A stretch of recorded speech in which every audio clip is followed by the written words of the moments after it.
आज खबर हिमाचल से के स्टूडियो में भाजपा प्रत्याशी रहे शिमला ग्रामीण से डॉक्टर प्रमोद शर्मा जी हमारे बीच उपस्थित हैं। आज 27 दिसंबर का दिन और जयराम जी के नेतृत्व में भाजपा सरकार ने 3 वर्ष पूरे कर लिए हैं। इन 3 वर्षों में सरकार की शिमला ग्रामीण विधानसभा क्षेत्र में उपलब्धियां कौन कौन सी रही हैं और आप इन्हें कैसे देखते हैं? आपका प्रमोद शर्मा जी हमारे स्टूडियो में बहुत बहुत स्वागत है। धन्यवाद दिलीप जी। इस विकास यात्रा में हम आपसे विस्तृत चर्चा के लिए यहाँ बैठे हैं कि आपने इन 3 वर्षों में हमारे विधानसभा क्षेत्र जो शिमला ग्रामीण विधानसभा क्षेत्र है उसमें किन किन उपलब्धियों पे आपने जीत हासिल की है और आगे की क्या लक्ष्य रखे हैं आपने, इस बिंदु पे आप विस्तृत जानकारी दें। देखिए दिलीप जी, बहुत सौभाग्य का विषय है कि प्रदेश में माननीय जयराम ठाकुर जी के नेतृत्व में जो भाजपा सरकार चल रही है उसके आज 3 वर्ष पूरे हुए हैं और इस सिलसिले में आज सरकार ने अपने 3 वर्षों की उपलब्धियां गिनाई भी हैं और मेरा ये मानना है कि इन 3 वर्षों में प्रदेश में शांति बनी रही, खुशहाली बनी रही और कोरोना के कठिन दौर से गुजरते हुए भी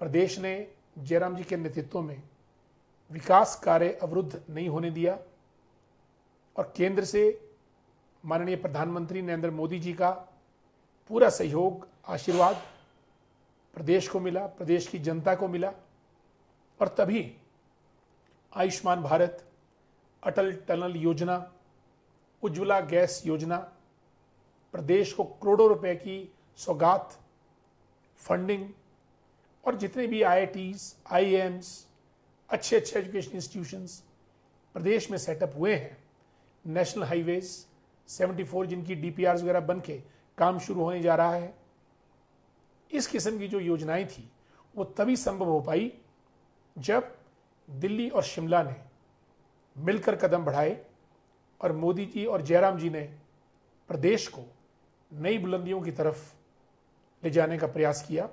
मैं समझता हूं कि 3 वर्षों का यह कार्यकाल एक सुकून भरा कार्यकाल रहा है जिससे कि अगले 2 वर्षों के लिए भी एक नई उम्मीद जगती है। ऐसा मैं इस कार्यकाल को देखता हूं। जब हम शिमला ग्रामीण की बात करते हैं तो कृपया आप बताएं कि आप शिमला ग्रामीण विधानसभा क्षेत्र में क्या क्या काम करा पाए।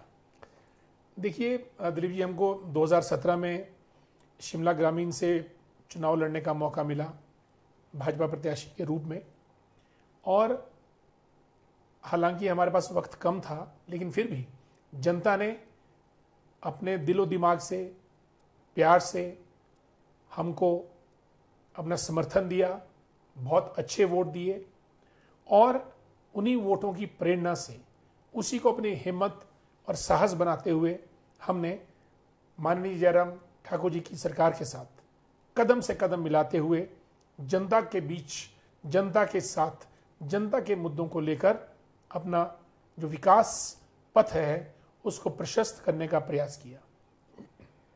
और इस प्रयास में मैं आपको आज बताऊं 3 साल होने को जा रहे हैं। हमारे चुनाव क्षेत्र में सबसे बड़ी बात खंड विकास अधिकारी को लेके थी और हमारे चुनाव में भी ये वादा था और माननीय मुख्यमंत्री की जो पहली सभा थी, जनसभा थी मुख्यमंत्री की हैसियत से गनाटी में, वहाँ भी और उसके बाद अनेक मौक़ों पे हमने खंड विकास अधिकारी का जो कार्यालय था वो मांगा। हालांकि हमको मालूम था कि PWD का ऑफिस, IPH का, तहसील, कुछ और लेना, सब ये आसान कार्य हैं और इन कार्यालयों को लिया जा सकता है, लेकिन खंड विकास अधिकारी का कार्यालय लेना अपने आप में एक चुनौती है, चैलेंज है। लेकिन माननीय जयराम ठाकुर जी ने क्षेत्र की भौगोलिक स्थिति को समझते हुए, देखते हुए हमको अभी अपने 2.5 साल के कार्यकाल पूरा होने पर पूरे शिमला ग्रामीण विधानसभा क्षेत्र को हीरानगर 22 जो खंड विकास अधिकारी 22 एट हीरानगर सौगात के रूप में दिया और इससे जो क्षेत्र की हमारी कम से कम जो 30 पंचायतें हैं वो लाभान्वित हुई और इससे एक विकास की नई गाथा और नई इबारत लिखी जाएगी पूरे शिमला ग्रामीण विधानसभा क्षेत्र के अंदर, ऐसा मेरा विश्वास है। सुन्नी की हम बात करें, हमारी एक और मांग थी कि एसडीएम कार्यालय यहाँ पे होना चाहिए, क्योंकि सुन्नी का हमारा क्षेत्र अगर आप आगे कडार घाट, जलोग, धरोगड़ा, ओगली और इवन बाग बनूना तक की बात करें तो सबको जो है वो शिमला का जो हमारा डीसी ऑफिस है वहाँ पे हमारे एसडीएम साहिबान बैठते हैं। मुख्यमंत्री ने हमारी मांग का संज्ञान लेते हुए सुन्नी के अंदर ही हमको जो एसडीएम ऑफिस है वो 2 दिन जो है वो हफ्ते में बैठेगा और मेरा ये मानना है कि आगे चलकर हम इस कवायद को और भी आगे बढ़ाना चाहेंगे जिससे कि क्षेत्र की समस्याओं का निराकरण हो सके। दिलीप जी, मैं आपको बताना चाहूँगा कि और जो हमारा खंड स्वास्थ्य अधिकारी था बीएमओ, वो हम शोबरा में बैठते थे। हमने मांग की कि खंड विकास अधिकारी का स्वास्थ्य अधिकारी का नया कार्यालय हमको सुन्नी में दिया जाए। माननीय मुख्यमंत्री ने हम सब की मांग पर खंड स्वास्थ्य अधिकारी का जो नया कार्यालय है वो सुन्नी में हमको खोल के दिया। ये 3 नए कार्यालय हमको मिले, SDM office at Sunni, BDO office at Tutu Hiranagar and BMO office at Sunni. ये 3 हमारे को नए जो थे कार्यालय मिले और इसके साथ शिक्षा के क्षेत्र में एक जो तोहफा हमको दिया, जलोग के समीप जो हमारे सुन्नी क्षेत्र का इलाका है वहाँ पे अटल आदर्श विद्यालय हमें स्वीकृत किया। मैं समझता हूँ कि उसकी औपचारिकताएं पूरी होने के बाद वो कुछ ही महीनों में जो है उसकी कल्पना साकार हो जाएगी, वो हमको स्वीकृत किया। आज RLA रीजनल लाइसेंसिंग अथॉरिटी जो होती है उसका जो कार्यालय है वो सुन्नी में है। गाड़ियों की पासिंग, लाइसेंस बनाना, ड्राइविंग वगैरह हर एक चीज़ जो है वो आज सुन्नी में संभव हो पा रही है, मैं समझता हूँ। और एक हमको शोगी के अंदर जो पुलिस चौकी मिली है और टूटू क्षेत्र के अंदर जो नई पार्किंग हमको करोड़ों रुपए की जो दी है माननीय मुख्यमंत्री महोदय ने, मैं समझता हूँ कि हमारे 2.5-3 साल का जो कार्यकाल रहा है ये हमारे उस प्रगति के प्रमुख मानक बिंदु हैं, ऐसा मेरा मानना है। डॉक्टर साहब, केंद्र सरकार और राज्य सरकार द्वारा चलाई जा रही योजनाओं का आपके विधानसभा क्षेत्र में कैसे क्रियान्वयन हो रहा है, इसके ऊपर भी दृष्टि डालें। देखिए दिलीप जी, मेरा ये मानना है कि केंद्र में माननीय प्रधानमंत्री नरेंद्र मोदी जी और प्रदेश में माननीय मुख्यमंत्री जयराम ठाकुर जी दोनों की माइक्रो प्लानिंग चल रही है। Micro planning in the sense कि जो दीनदयाल उपाध्याय जी का सपना था अंतिम जन तक, उस तक हम कैसे पहुंचे, उसकी गरीबी को हम कैसे मिटाएं, उसका निराकरण कैसे करें, इसके लिए चाहे आयुष्मान भारत हो, उज्ज्वला गैस योजना हो या किसान सम्मान निधि जिसके तहत हर किसान को 6-6 हज़ार रुपये वार्षिक मिलता है, इस किस्म की जितनी भी छोटी छोटी स्कीमें हैं वो आम जन तक पहुंच रही है। और हमारे क्षेत्र के अंदर भी जिनके घरों में सिलेंडर नहीं थे, आज गैस के चूल्हे हैं, बैंक खाते में उनको लगातार पैसा आता है। और अगर कोई आदमी बीमार होता है, शुमार होता है, उसकी बीमारी वो चाहे IGMC तक आए चाहे PGI तक आए, कम से कम आज इस बात से वो डरता नहीं है कि इलाज करवाने के लिए पैसे नहीं है। आयुष्मान भारत के अंदर वो कवर है और वो अपना इलाज करवा सकता है।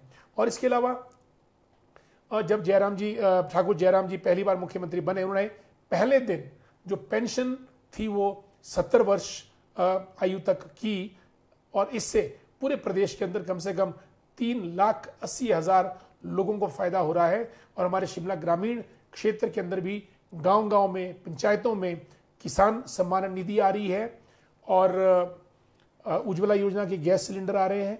जो गृहिणी योजना उन्होंने शुरू की, CM केयर, PM केयर, ये तमाम योजनाएं जो है डबल इंजन की सरकार के चलते हुए हमारे गांव-गांव में कोट शोगी पंचायत से शुरू होती हुई घनाटी, धामी, दाड़गी, चुनाव से बसंतपुर होते हुए जलोग, अंतिम छोर बाग पंचायत तक हर जगह कोई ना कोई लाभार्थी हमारा खड़ा है और इसका हमको बहुत जो है वो विकास करने में इलाके का सहयोग मिल रहा है।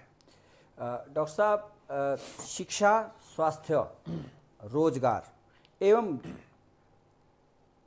विकास, युवा विकास क्षेत्र में इन 3 वर्षों में शिमला ग्रामीण में आपकी क्या क्या उपलब्धियां रही? देखिए, शिक्षा के क्षेत्र में मैं आपको बताना चाहूँगा, शिक्षा में जहाँ कॉलेजेस का सुदृढ़ीकरण हुआ, हमारा नया कॉलेज बना 16 मील के पास, जिसके लिए कि माननीय शिक्षा मंत्री तत्कालीन सुरेश भारद्वाज जी, मुख्यमंत्री जयराम ठाकुर जी ने दिल खोल के पैसा दिया और आज उस कॉलेज की इमारत तैयार होने के बाद उसका उद्घाटन हुआ। ये हमारे लिए बहुत संतोष की बात है। थाची में नई बिल्डिंग बनाई गई +2 स्कूल की। शकराहा में जो है वो बच्चों के लिए एक नई बिल्डिंग, नए भवन का निर्माण किया गया। और सुन्नी के अंदर जो कॉलेज के साथ है ऑडिटोरियम, आज एक नया ऑडिटोरियम जो है वो बन के तैयार हो रहा है। मेरा ये मानना है कि शिक्षा के क्षेत्र में काफ़ी बढ़ चढ़ कर जो है वो कार्य किए गए सरकार के द्वारा। और स्कूलों के सुदृढ़ीकरण करने के लिए भी हर कुल मिला के मेरा ख्याल 50-60 लाख रुपए की जो कुछ स्कूलों को सरकार के द्वारा अनुदान दिया गया, 3-3 लाख, 5-5 लाख, 6-6 लाख, वो अपने आप में एक बहुत बड़ा रहा है।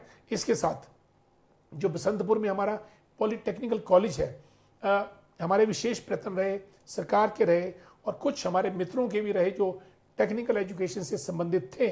उन्होंने स्वयं देहरादून जाकर जो बसंतपुर पॉलिटेक्निकल कॉलेज है उसकी जो ज़मीन की जो क्लियरेंस है, अनापत्ति प्रमाण पत्र वहाँ से थ्रू करवाया।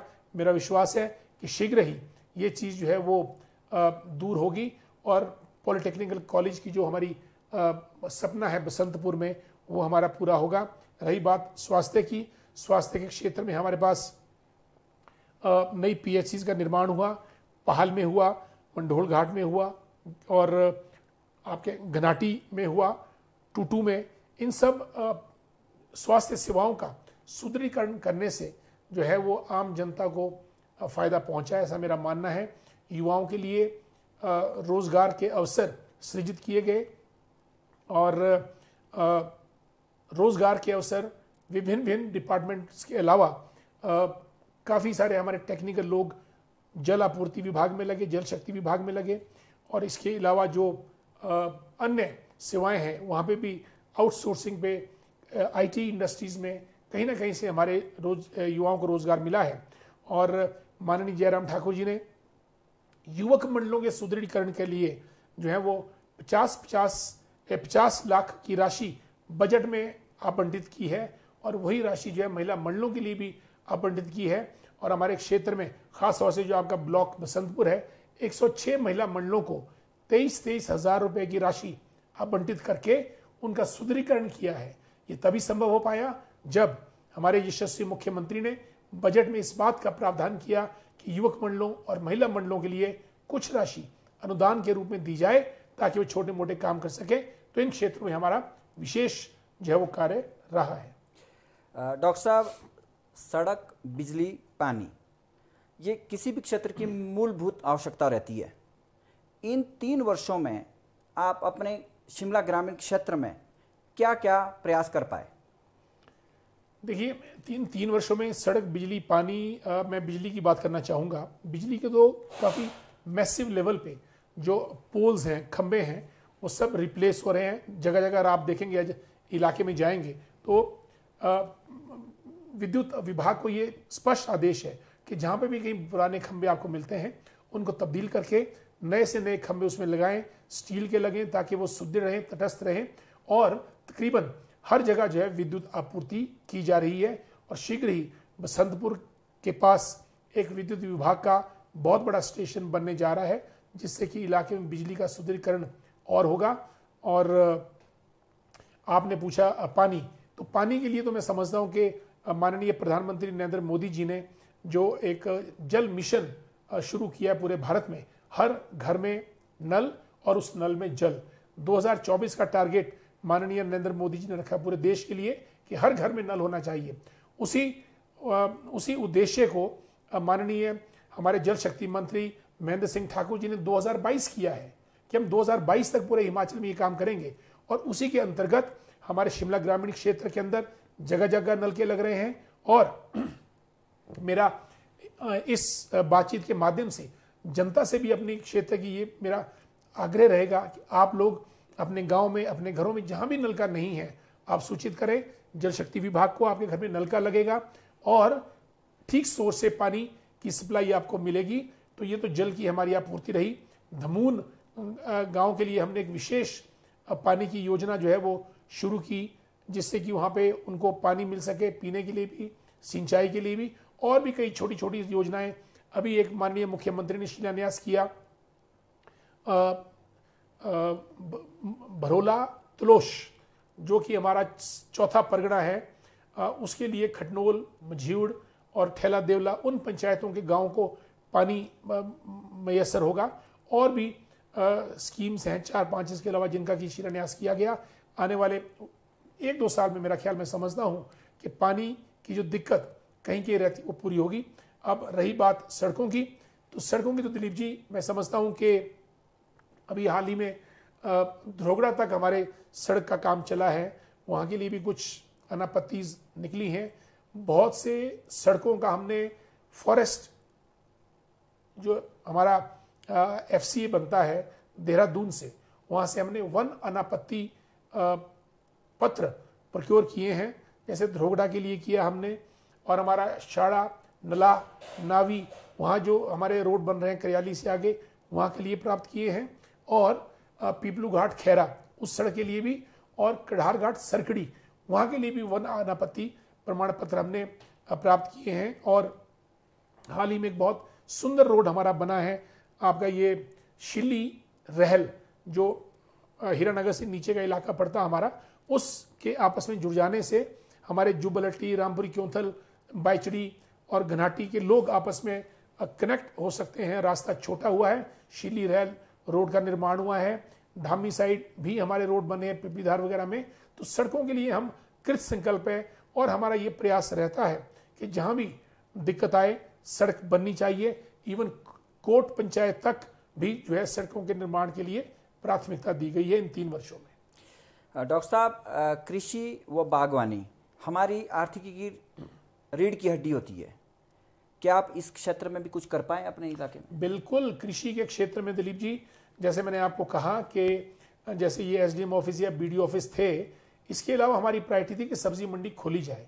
और मैं आपको बहुत खुशी से बताना चाहूँगा कि सब्जी मंडी बनाने भूमि अधिग्रहण की प्रक्रिया बसंतपुर के पास 18 बीघे कृषि विभाग ने शुरू कर दी है। और इसी तरह से शोगी के पास भी सब्जी मंडी का जो आकलन है वो किया जा रहा है। मैं समझता हूँ कि दोनों सब्जी मंडियाँ शीघ्र ही हमारे क्षेत्र में बनकर तैयार हो जाएंगी। और अपने क्षेत्र के अंदर, जैसा कि माननीय जयराम ठाकुर जी का सपना है, शून्य लागत खेती या जैविक खेती को हमने प्रोत्साहन देना है।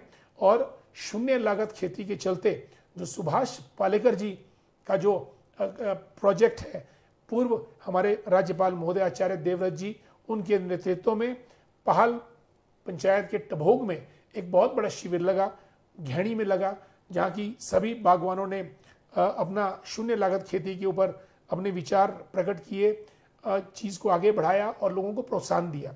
इसी तरीके से हमारे तत्कालीन कृषि मंत्री डॉक्टर रामलाल मारकंडा जी हमारे घनाटी में आए और वहाँ पे किसान शिविर लगा, जिसमें कि किसानों की समस्याओं का निराकरण किया गया। मैं समझता हूँ कि आने वाले समय में जो कृषि का हमारा ये मंडी, उपज, वेजिटेबल्स और ये कैंप्स, इन क्षेत्रों में हम 3 साल में हमने प्रयत्न किया है। और एक जो है वो कृषि कैंप हमारा जलोग में भी लगेगा, ऐसा मेरा मानना है। डॉक्टर साहब, पर्यटन और परिवहन के क्षेत्र में आपने अपने क्षेत्र में क्या किया इन 3 वर्षों में? देखिए, 3 वर्षों में परिवहन के क्षेत्र में हमको काफ़ी जगह से डिमांड्स आई नई बसें चलाने की। हम ज़्यादा तो नहीं कर पाए, लेकिन फिर भी जैसे आपका पनेहरा के लिए इस गांव की वर्षों की मांग थी कि बस चलाई जाए, नहीं चली। हमने पूरा अपने प्रयासों से माननीय मुख्यमंत्री के सहयोग से बसंतपुर के पास पनेहरा के लिए बस की शुरुआत की। और एक धमून के लिए हमने एक नई बस सर्विस शुरू की। इसके अलावा शाल्टू, ये हमारी गन्योग नेहरा पंचायत है घनाटी के समीप, वहाँ के लिए नई बस सर्विस, कन्होई के लिए भी एक नई बस सर्विस हमने स्टार्ट करवाई है। तो मैं समझता, और दिश्ती दाड़गी के पास एक हमारा गांव है दिश्ती, वहाँ के लोगों की भी वर्षों की मांग थी कि बस चलाई जाए। तो 4-5 हमने नई बस सर्विसेज अपने क्षेत्र के अंदर इन 3 वर्षों में चलाई है। तो मैं समझता हूँ कि ये और भी कहीं अगर डिमांड होगी तो इसको आगे बढ़ाया जाएगा। और जहाँ तक रही बात पर्यटन की, तो पर्यटन की दृष्टि से तो हमने हमारा ये मानना है कि शिमला ग्रामीण एक बहुत खूबसूरत इलाका है, जो कि हमारा शोगी से होता हुआ उधर दाड़ला घाट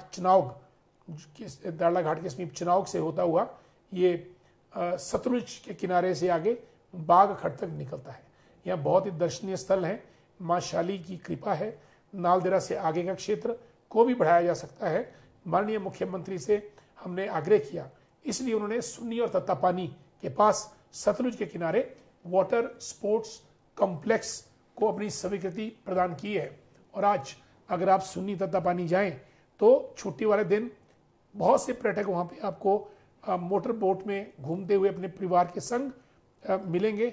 मैं समझता हूँ कि पर्यटन की दृष्टि में 3 वर्षों का जो हमारा ये रहा है, और साथ में हमने टूरिज्म डिपार्टमेंट की मदद से एसडीएम शिमला ने रिपोर्ट दे दी है कि रेओ के पास एक हेलीपैड का निर्माण किया जाए, जगह उसके लिए चयनित की है। मैं समझता हूँ कि हमारा ये कार्य आगे बढ़ेगा और शीघ्र ही एक सुंदर हेलीपैड भी इलाके में बन जाएगा। डॉक्टर साहब, कोरोना के इस कठिन वर्ष में शिमला ग्रामीण में भाजपा सरकार द्वारा जनता का कैसे सहयोग किया गया, ये आप विस्तृत बताएं, क्योंकि ये बड़ा कठिन समय था और लोगों के पास, किसी के पास खाने की समस्या थी, किसी के पास कैसी समस्या थी, आवाजाही नहीं थी, बहुत सारी ऐसी समस्याएं थी जो लोग जूझ रहे थे।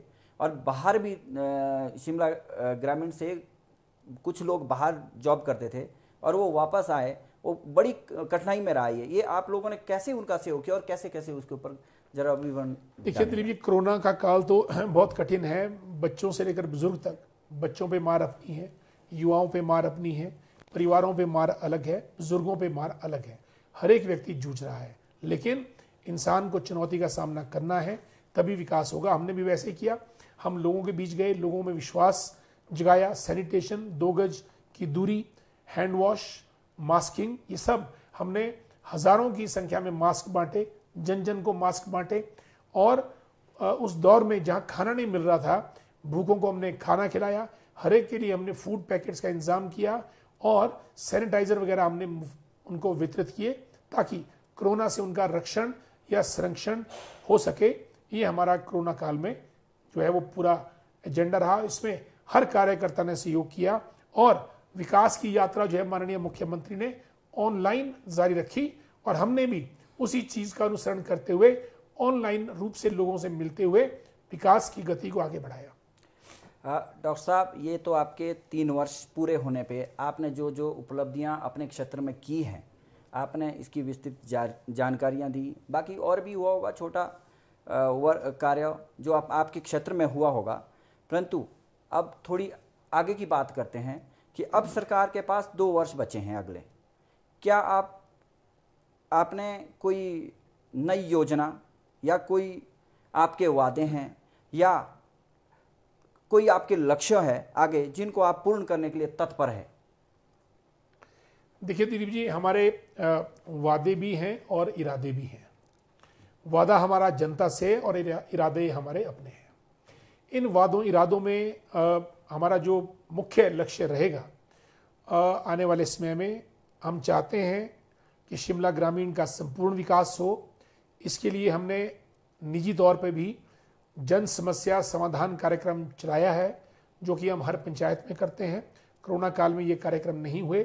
बीच में मुख्यमंत्री महोदय भी हमारे क्षेत्र में आए, 2 बार सुन्नी में पहुंचे, एक बार वो घनाटी आए, एक बार जुबलहटी शिल्ली में आए, एक बार हमारे नोखी डाली के मेले में आए, शोगी आए, माननीय मंत्रीगण भी आए। हमने जहाँ जहाँ जो जो हम ले सकते थे हमने लिया, लेकिन आने वाले वर्षों में हम चाहते हैं कि जैसे अभी पीछे 2 हफ्ते पहले माननीय मुख्यमंत्री ने कम से कम 94 करोड़ रुपए के उद्घाटन व शिलान्यास करवाए।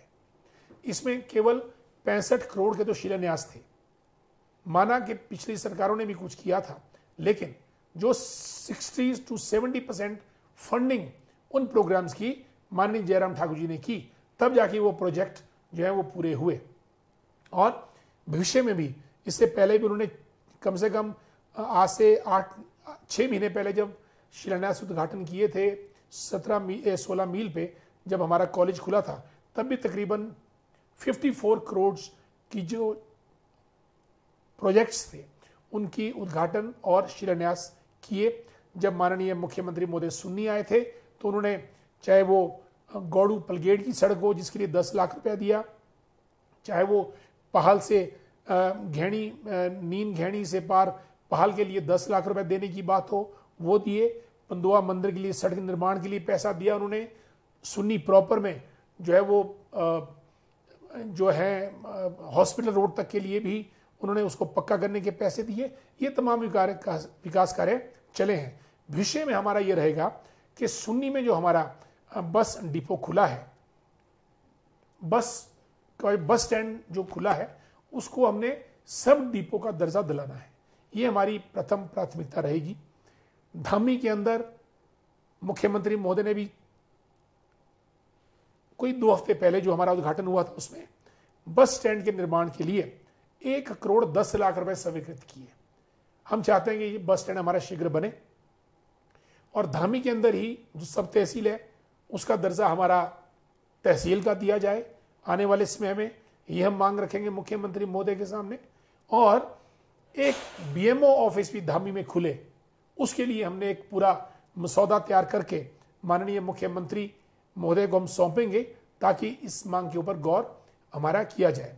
इसके अलावा हम चाहते हैं कि घनाटी एक हमारा उभरता हुआ सैटेलाइट टाउन है जहाँ की सीवरेज सिस्टम जो है वो घनाटी का सुदृढ़ हो ताकि आने वाले वक्त में जनता जनार्दन जो है वो एक अच्छे तरीके से वहाँ पे रह सके।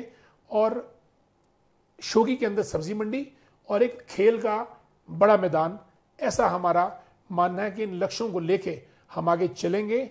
और जो हमारे आईटीआईज हैं सुन्नी के अंदर, हम समझते हैं जो सुन्नी आईटीआई की बिल्डिंग का जो उद्घाटन हाल में हुआ वहाँ पे एक नया ट्रेड हमको चाहिए फिटर का, जो कि बच्चों के लिए बेहद जरूरी है। और फिटर के साथ साथ स्टेनो इंग्लिश का वो भी हम करना चाहेंगे। और जो आईटीआई दाड़गी है वहाँ पे तो हम चाहते हैं कि इलेक्ट्रिकल का हमारा ट्रेड हमको मिल जाए। तो ये चीज़ें हैं। बाकी जो हमारे शिमला के आसपास की जगहें हैं, तारा देवी है और टूटू है, बालूगंज है, यहाँ का विकास एमसी के तहत हमारे पार्षद यहाँ पे सुदृढ़ हैं, मजबूत हैं। चाहे वो बालूगंज की बात हो, चाहे हमारा वो टूटू की बात हो, या हमारा तारा देवी सेक्टर की बात हो, कच्ची घाटी, यहाँ जो जो भी है मांगे हैं उसको हम पूरा कर रहे हैं। और यहाँ पे एक अच्छे नियोजित तरीके से विकास हो, ये हमारी प्राथमिकताएं रहेंगी। और जो चौथा परगना है हमारा सुन्नी क्षेत्र का, वहाँ पे एक बैंक की शाखा खोलना हमारा लक्ष्य रहेगा। खुशी की बात यह है कि सड़क में मैं आपको बताऊं 2 सड़कें हमारी बड़ी महत्वपूर्ण थी। जो मशहूर बैरटी जो 5 करोड़ 12 लाख जो मुख्यमंत्री ने स्वीकृत किया था, आज वो सड़क बनकर तैयार हुई है। ये हमें संतोष की बात है। एक और सड़क हमारी दरगोट, बहुत रिमोट इलाका है, वहाँ के लिए भी नाबार्ड के तहत हमारी सड़क माननीय जयराम ठाकुर जी के प्रयत्नों से स्वीकृत हुई है। आज उस पर भी निर्माण कार्य चल चुका है। और कुटासनी के अंदर जो हमारा खेल का परिसर था, आज उसकी जो भवन निर्माण है वो अपनी गति पकड़ रहा है। मैं समझता हूँ कि हमारी आने वाले समय की चुनौतियां हैं और युवाओं को जो है वो शिक्षा के प्रति ज़्यादा से ज़्यादा प्रोत्साहित करके उनको रोजगार के अवसर, वो चाहे प्राइवेट सेक्टर में हो, चाहे गवर्नमेंट सेक्टर में हो, या वो अपने आप में एंटरप्रेन्योर बने, उसके लिए हमारा जो साथ है युवाओं के साथ रहेगा, ताकि आज का युवा कल के शिमला ग्रामीण की ताकत बन सके, ऐसा हमारा मानना है। डॉक्टर साहब, भाजपा सरकार के 3 वर्ष पूरे होने पर क्षेत्रवासियों के लिए कोई विशेष संदेश देना चाहेंगे तो प्लीज। देखिए, शांति और खुशहाली में रहें जनता जनार्दन, ये हमारा मानना है। और माँ तारा देवी के मंदिर से लेकर संकट मोचन हनुमान महाउनाग के मंदिर से लेकर हरसिंह देवता चुनाव से होते हुए सुन्नी के काली घाट में, मंडोल घाट की माता मनसा, और वहाँ से हमारे शालीमां शाली मंदिर से पंदोआ तक जो है हमारे ये दर्शनीय स्थल है।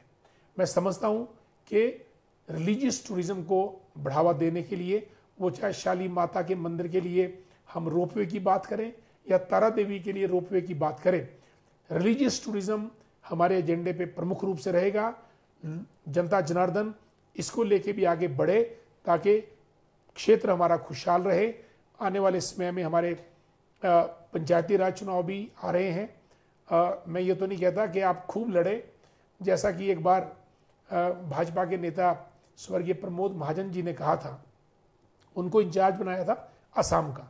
तो जब वो इंचार्ज बन के असम गए तो उनके पास जो चुनाव वाले लड़ने वाले प्रत्याशी थे वो बारी बारी से आने लगे कि जी हमने भी खेलना है, हमने भी खेलना है, मैं भी खेलूंगा, मैं भी खेलूंगा। तो प्रमोद महाजन वहाँ पे परेशान हो गए कि क्या बोल रहे हैं, खेलना खेलना खेलना, कि हम भी खेलेंगे। तो बाद में पता चला कि वो चुनाव वहाँ पे लड़ने को नहीं कहते हैं कि हम चुनाव लड़ेंगे, वो कहते हैं कि हम भी चुनाव में खेलेंगे। तो खेलना एक बहुत बड़ी बात है। मैं समझता हूँ कि चुनाव को आप खेल की स्पिरिट से लें, आप लड़ें, फाइट करें और खेल की स्पिरिट बरकरार रखें, और अपने वार्ड के विकास के लिए, पंचायत के विकास के लिए, अपने जिला के विकास के लिए आप आगे आएं, अग्रसर रहें। और मेरा तो आपसे यही आग्रह रहेगा कि जयराम ठाकुर जी के हाथ सुदृढ़ हो ताकि हमारे क्षेत्र में खुशी आए, खुशहाली आए, ऐसा मैं व्यक्तिगत रूप से समझता हूं। और शिमला ग्रामीण जो है वो विकास पथ पर, प्रगति पथ पर सबको साथ लेते हुए आगे बढ़ सके। डॉक्टर साहब, आप खबर हिमाचल से के स्टूडियो में भाजपा सरकार के 3 वर्ष पूरा होने पर अपने शिमला ग्रामीण के विकास को, उपलब्धियों को गिनाने के लिए आप हमारे बीच में उपस्थित हुए। आपका बहुत बहुत धन्यवाद। आप ऐसे ही प्रगति पे आप अपने क्षेत्र को आगे ले जाते रहें, और आपका पुनः अभिनंदन और धन्यवाद। धन्यवाद दिलीप जी। मैं इन्हीं शब्दों के साथ कि सबका साथ, सबका विकास, सबका विश्वास मोदी जी का जो मंत्र है, और शिखर की ओर हिमाचल और प्रगति पथ पर शिमला ग्रामीण, इन 3 चीज़ों के साथ मैं अपनी बात को विराम करता हूं। आपके साथ परिचर्चा बहुत अच्छी रही, और मैं खबर हिमाचल से का विशेष रूप से धन्यवाद करता हूं कि इन्होंने मुझे अपने स्टूडियो में बुलाया और विकास की यात्रा में प्रदेश की और शिमला ग्रामीण की अपनी आहुति डालने का इन्होंने प्रयास किया। मैं इनके लिए दिल की गहराइयों से हार्दिक धन्यवाद करता हूं, और सभी श्रोताओं का भी धन्यवाद। जय हिंद। जय हिंद।